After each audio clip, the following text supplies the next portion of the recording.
I sat quietly in my usual seat at the Willow Table, a quaint little brunch café tucked in the heart of downtown Austin. My chai latte had gone cold, but I kept stirring it out of habit, just something to focus on while my family buzzed around me. The spotlight, as always, was on my older sister Melanie. She flipped her hair over her shoulder, the oversized sunglasses perched on her head catching the morning sun. "I mean, honestly," she said, laughing loud enough for the whole patio to hear, "who still freelances at 35? That's not a career, it's a hobby." No one laughed, just her. Melanie always found herself entertaining. I didn't flinch, just kept my eyes on my cup, watching the foam dissolve. My mom shifted awkwardly and muttered, "Melanie, that's not necessary." But Melanie just shrugged. To her, silence equaled surrender. My dad tried to comment on the avocado toast, but the moment had already settled like fog over the table. They've always mistaken my quiet for passivity, but what they didn't realize is that silence is where I do my best work. For years, while they dismissed me as the artsy one, I was building a business behind the scenes. At 28, I sat in a co-working space in East Austin with Nico, my college roommate, writing the first algorithms for what would become PulsePath, a behavioral data platform now used by Fortune 500 brands and public institutions alike. Now at 35, I'm the CTO and silent co-founder of a company worth over $100 million, 0 cents. I chose to remain behind the scenes, no LinkedIn profile, no media interviews, no name on the press releases. But my name does appear in the hiring database, and last week it showed up again, on a resume submitted for an entry-level PR role, submitted by none other than Melanie Crawford. I looked up for the first time that morning just as Melanie smirked and said, "Honestly, I'm thinking of applying to this up-and-coming tech firm, something called PulsePath. I hear they're going places." I smiled, stirred my cup one last time. "They are," I said, "they really are." Then I looked back down, careful not to let the flicker of amusement in my eyes show. Melanie kept talking. "I already applied," she said with a casual wave of her mimosa. "If they bring me in, I'll whip their PR budget into shape faster than anyone in that place. And if they don't hire me," she shrugged, "their loss." I bit the inside of my cheek to stop myself from laughing. That line, so bold, so smug, was straight out of the script she used to throw at me every Thanksgiving.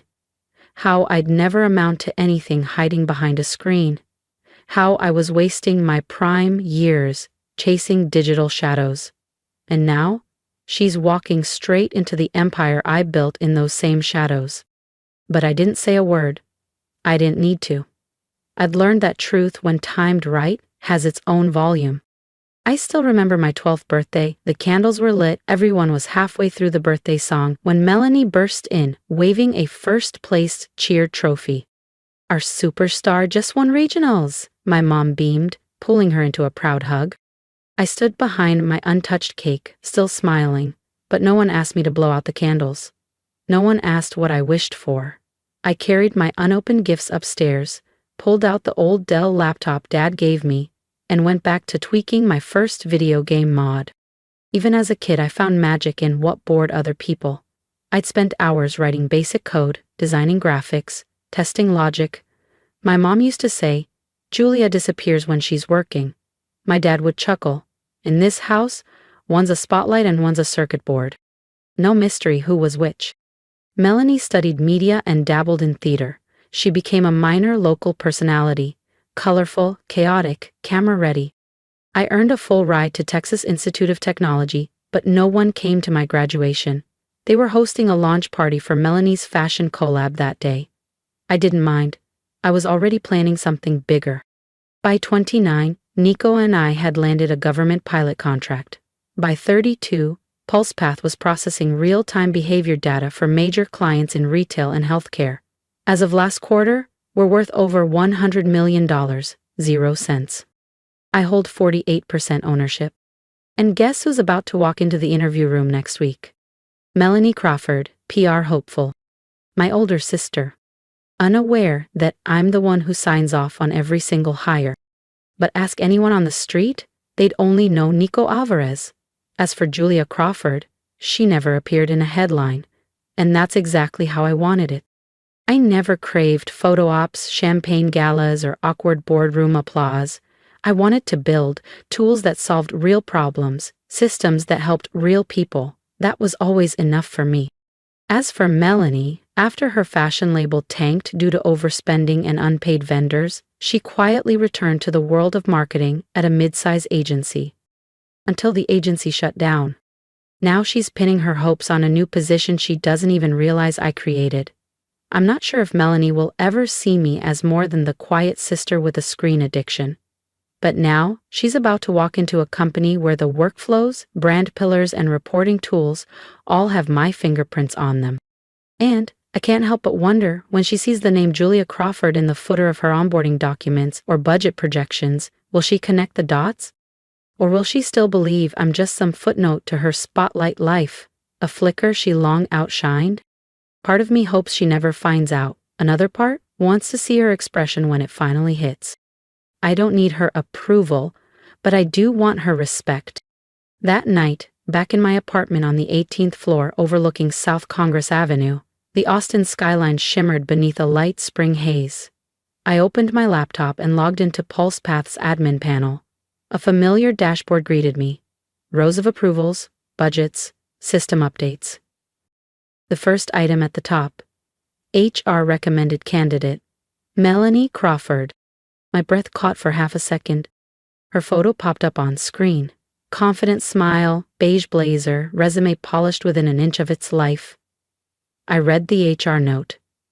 Strong communication, good presence, solid analytical background.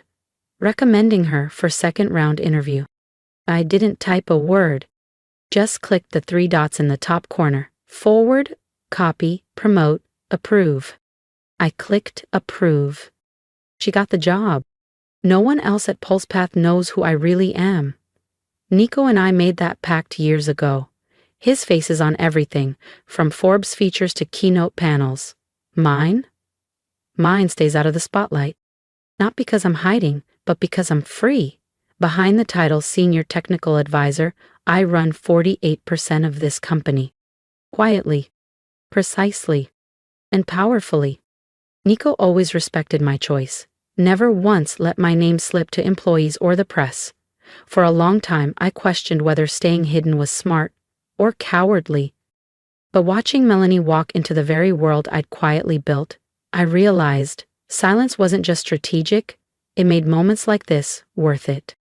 On her first day, I stayed home exactly as planned. Still, I pulled up PulsePath's internal security cam feed, something only 3 people in the company knew I personally engineered. From a tucked-away angle in the break room on the 9th floor, I saw her standing near the espresso machine. Her eyes flicked across the wall-mounted digital dashboard, which cycled through live project milestones and AI model performance stats. "This is the company that brought me on," she told someone nearby with pride in her voice. "The founders are ghosts. Nobody's even seen the second one." Her colleague laughed. "People say it's just a legal name, like a shadow partner." I smiled. I'd heard that theory before. Later that afternoon, Nico called me over video. He leaned back in his chair, nursing a cup of coffee. "She's off to a good start," he said, confident, maybe a little theatrical, but sharp. "You still okay with this, Julia?" "She doesn't know. Not even close."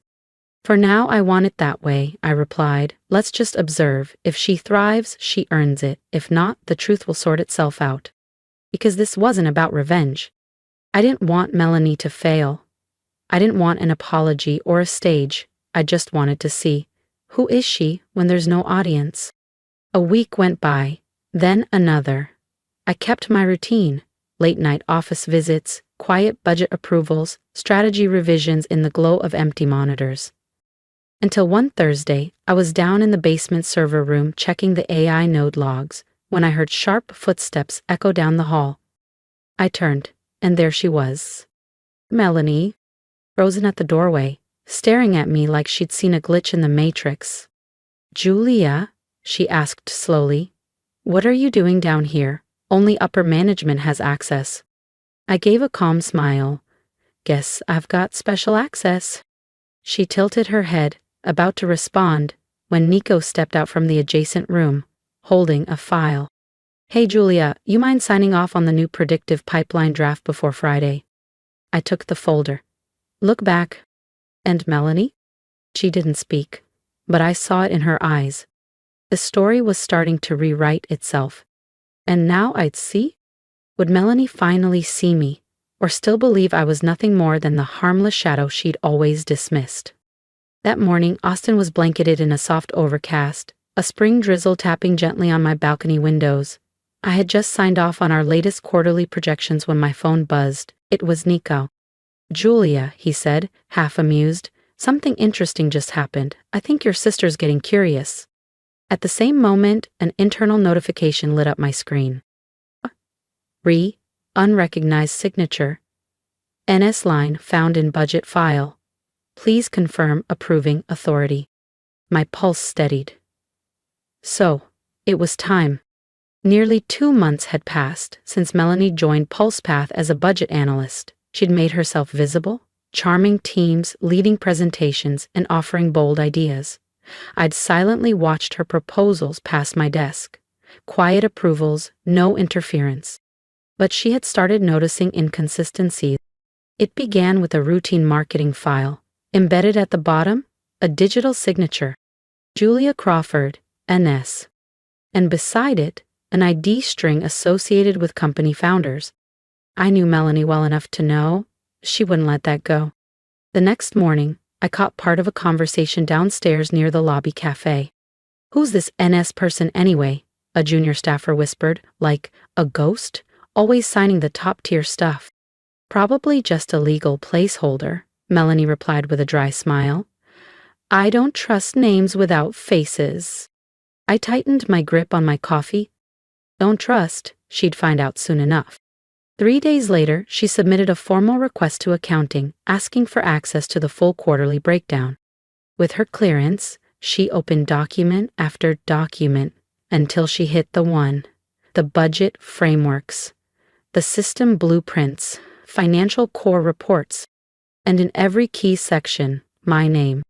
The same sister who once believed I was freeloading off Dad's kindness was now staring at my signature. The approvals she worked with daily.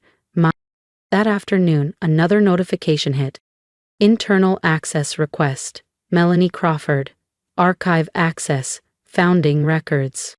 She'd reached the master file. I pictured her alone in the dim light of her office, face lit by the soft glow of the screen, reading every word. Julia Crawford and Nico Alvarez. 50/50. Ownership. Role, Chief Technical Architect. No fanfare, just facts. Undeniable, unignorable. Miss Crawford. Her heart must have clenched. I knew her tells. When Melanie is truly shocked, she doesn't shout or spiral, she just stops. Her voice vanishes. Her posture stiffens, but her eyes ignite. Then comes the scramble, the internal storm. This can't be real. That same afternoon, I came into the office earlier than usual. I didn't tell Nico. I just needed to see it for myself. When I walked into the 9th floor break room, she was there, alone. White-knuckled grip on the marble counter, staring at a printout, the corner still curling from the heat of the printer. I stepped in quietly. You all right? I asked. She turned slowly, her eyes locked on mine, furious, disoriented, and underneath it all, cracked wide open. Julia, she said tightly, you're the co-founder? I didn't rush the answer, I just nodded. How long? Since the beginning, I said evenly. Nico and I started PulsePath in a shared studio apartment above a barbecue joint in East Austin. You thought I was between jobs. She gave a dry, bitter laugh, more at herself than at me. So all this time, you've been signing my paycheck. I was reporting to you. Again, I nodded. Not out of pride, Mel, just doing my job. You're good at what you do. That's why you got promoted. If you weren't, I'd have handled it differently. She dropped her gaze to the floor. Silence. I reached into my folder and pulled out a proposal draft, a new initiative Nico and I had been planning, a tech training program for underserved communities in Texas. We're about to launch this, I said. I think you'd be a strong fit, if you're interested. She didn't take it, but she didn't walk away either. Something in her expression softened, a crease in her usual certainty, a question blooming behind her eyes. How many times have I misjudged my sister? A few weeks later, the 5-year Pulse Path Gala was held in a towering glass venue overlooking Lady Bird Lake. Light from crystal chandeliers rippled like water across the marble floor. In the guest suite upstairs, I stood in front of the mirror. A long black dress, minimalist, refined. My frame carried the fatigue of late nights, quiet work, and years of being underestimated. Hair swept up, pale pink on the lips. I didn't want to stand out, but I'd outgrown the shadows. Nico knocked gently. "Ready, Julia?" I exhaled. "Not really, but I guess no one's ever really ready to step out of the dark." He smiled. "You're not stepping out, you're stepping up." We walked onto the stage from the wings just as the house lights dimmed. The MC had wrapped her introduction. And now, her voice rang out, "Please welcome the co-founders of PulsePath, Nico Alvarez and Julia Crawford." Applause erupted, bright, sharp, alive with curiosity. Every eye in the room turned as I stepped into the spotlight for the first time. Not as a ghost in the system, but as myself. I held my posture, steady and sure. And then I saw her. Melanie.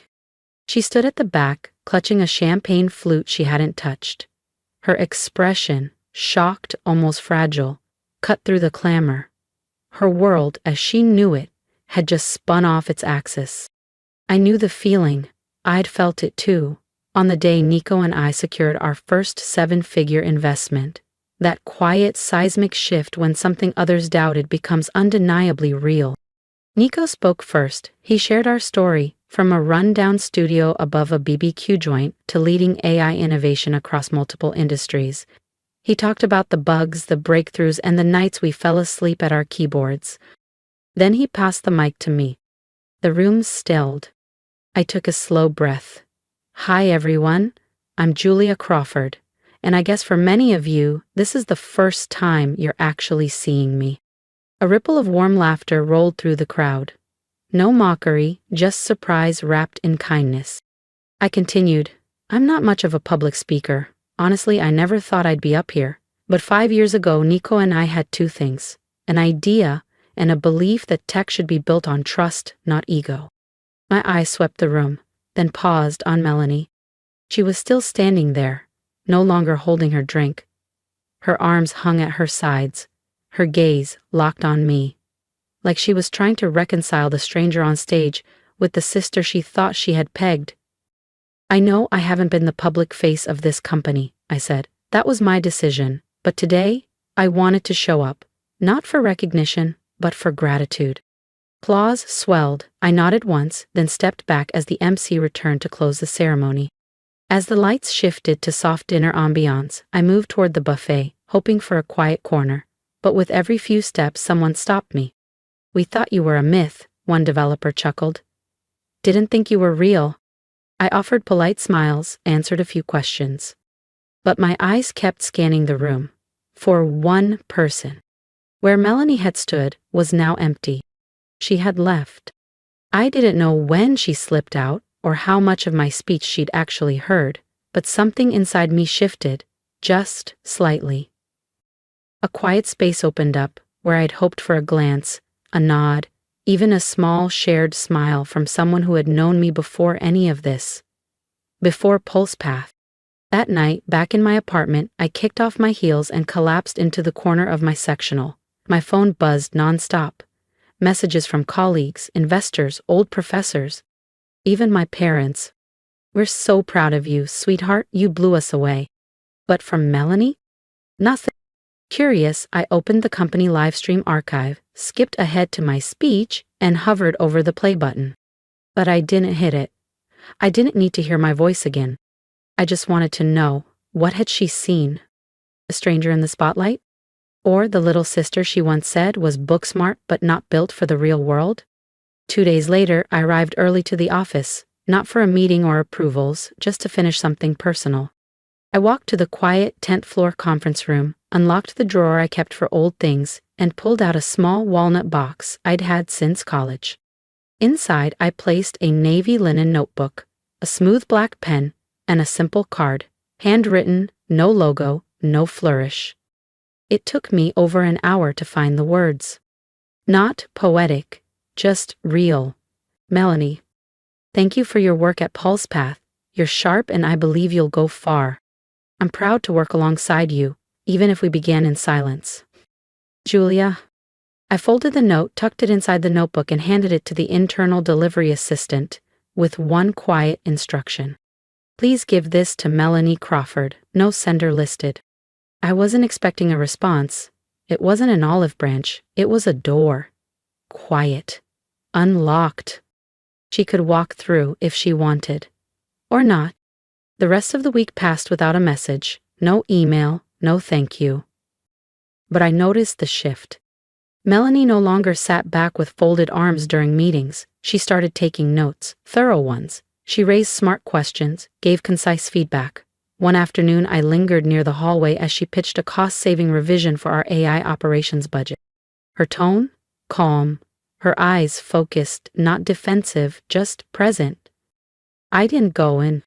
I just stood there, hands in my pockets, and nodded.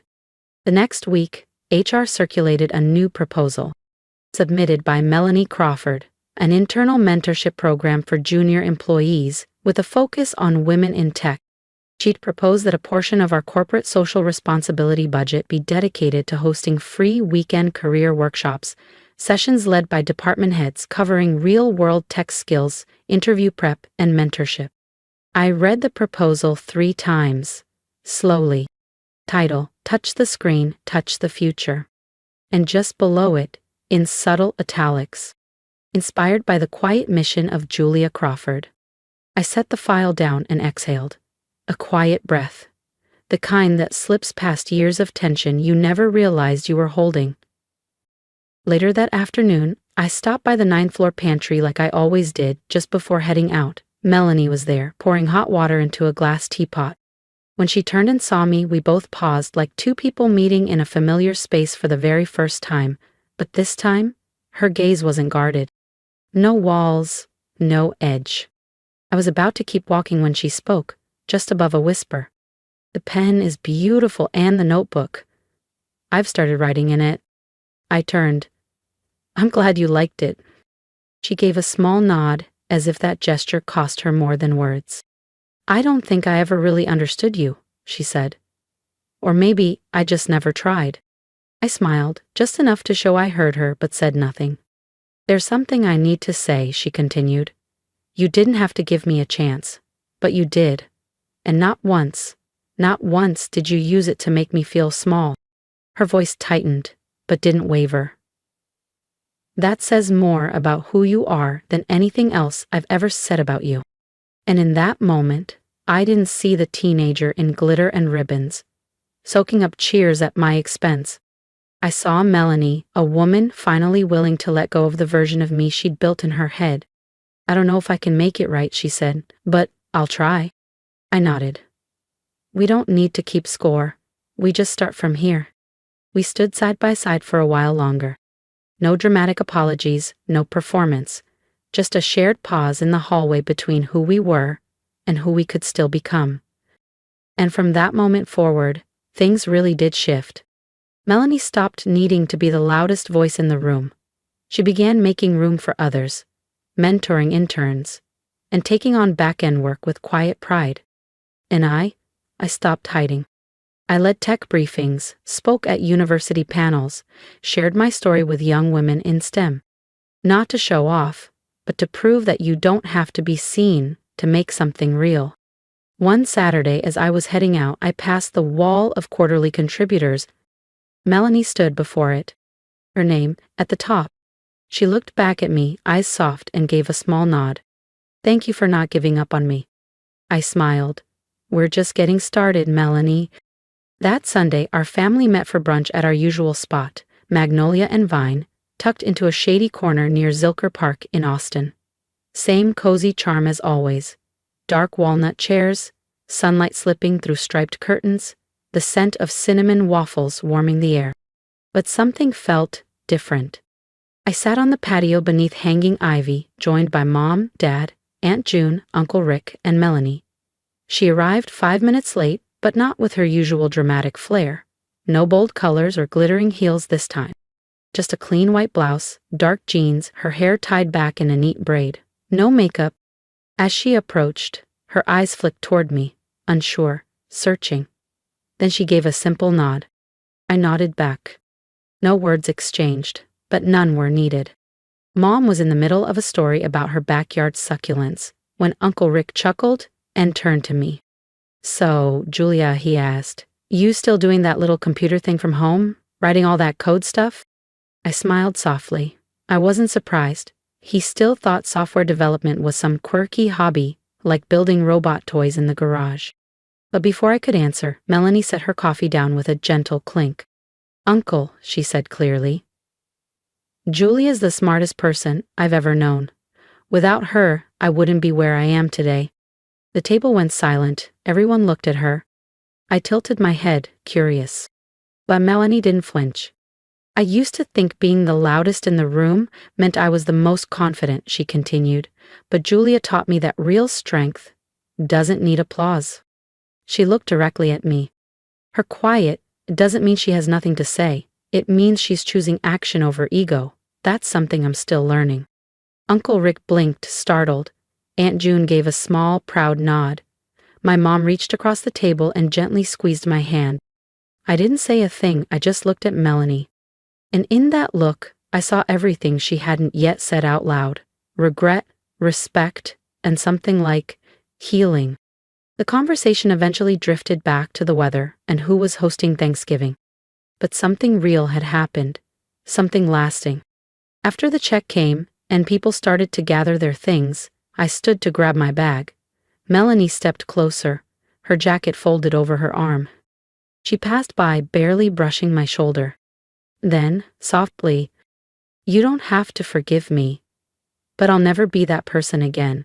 And I believed her. I turned to her, and for the first time in what felt like years, I gave her a real smile. "I know," I said softly, "and I never needed an apology." We walked out of Magnolia and Vine in silence, but this time there was no heaviness between us, just space, open and calm. What happened in the past hadn't been erased, but it no longer clung to me like a scar. That afternoon, I brewed a cup of lavender tea and opened my laptop. Outside my window, the waters of Lady Bird Lake shimmered under the spring light. Just as I took a sip, a message from Nico popped up. "Heard brunch wasn't a disaster today." I smiled. "Not a disaster, let's call it a new beginning. Because sometimes forgiveness doesn't come wrapped in speeches or flowers. Sometimes it shows up quietly when two people finally see each other, not through ego or resentment, but through shared, honest growth." Melanie and I will never be perfect sisters, but we're no longer opponents. We're two women, walking forward, no longer pretending we're fine or flawless, but trying. And to me, that's enough. That's everything. Her story and mine taught me something simple. Healing doesn't always roar. Sometimes it whispers. And sometimes silence says more than any apology ever could. What do you think about Julia and Melanie's journey? Can a late understanding be enough to mend what once felt broken? Share your thoughts in the comments, and don't forget to follow the channel for more true, heartfelt family stories about growth, forgiveness, and finding your voice. If you've made it this far, thank you for listening truly. For years, I lived in the background, quietly building, quietly growing, quietly healing. I never asked for the spotlight, and honestly, I didn't think I needed it, but standing on that stage, hearing my sister speak up for me, watching her finally see me not as an afterthought but as her equal, that moment meant more than I ever expected. So, I want to ask something of you. If you connected with my journey, if you've ever been overlooked, underestimated, or told you were too quiet to lead, leave a comment below. Share your story. Tell me how you found your power or how you're still trying to. And if you're someone who's made mistakes in how you've treated someone, someone who stayed silent but never gave up, maybe now's the time to reach out. Growth doesn't always start with the right words. Sometimes it just takes presence, a nod, a door left open. For anyone watching who's struggling with family tension, Remember this. You don't need perfection. You just need a willingness to see and be seen. Healing is rarely loud. Sometimes it starts with a cup of tea and a handwritten card. So let's keep this space open for that kind of growth. Let's lift up the quiet builders, the late bloomers, the ones still finding their way.